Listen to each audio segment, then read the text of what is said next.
touted as this Valentine's most apt movie coming from Karan Johar's Dharma production is yet another directorial debut, Shakun Batra's Ek Main Aur Ek Tu.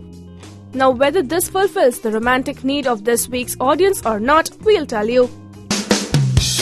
Rahul Kapoor, that's Imran Khan, is an uptight but introvert architect son of rich parents played by Ratna Pathak Shah and Boman Irani, who are mainly interested in making Rahul look like their well-kept asset, poised and controlled always.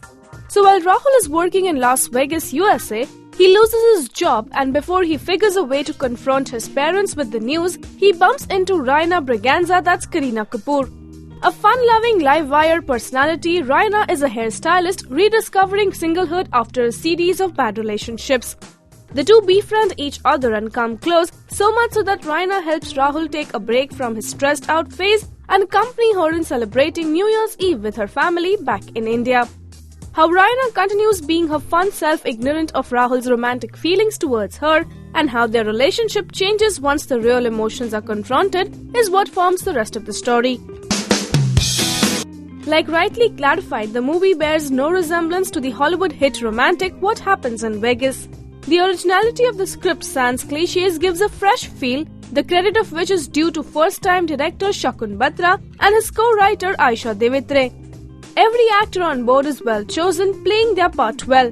Imran as the shy and lost rich fellow gets his act right, without the much experienced Kareena as the chirpy and upfront chick overshadowing him. Ratna Pathak Shah is delightful, Boman Irani is good, and cameo by Sonia Mehra and Mansi Scott are decent too. Music by Amit Trivedi and lyrics by Amitabh Bhattacharya fits the scenes and needs of the narration very well. On the outset, Ek Main Aur Ek Tu is a rom-com, where in fact the movie doesn't hold much of either rom or the com factor. The movie is far from romantic like it has been made out to be, and the comedy quotient too isn't mention-worthy. Most of the important scenes lack the punch and doesn't click. So while it differs from What Happens in Vegas, the calendar count of days and its unsettled climax remind you of 500 Days of Summer instead. Barring a few punches, dialogues fail to make an impact.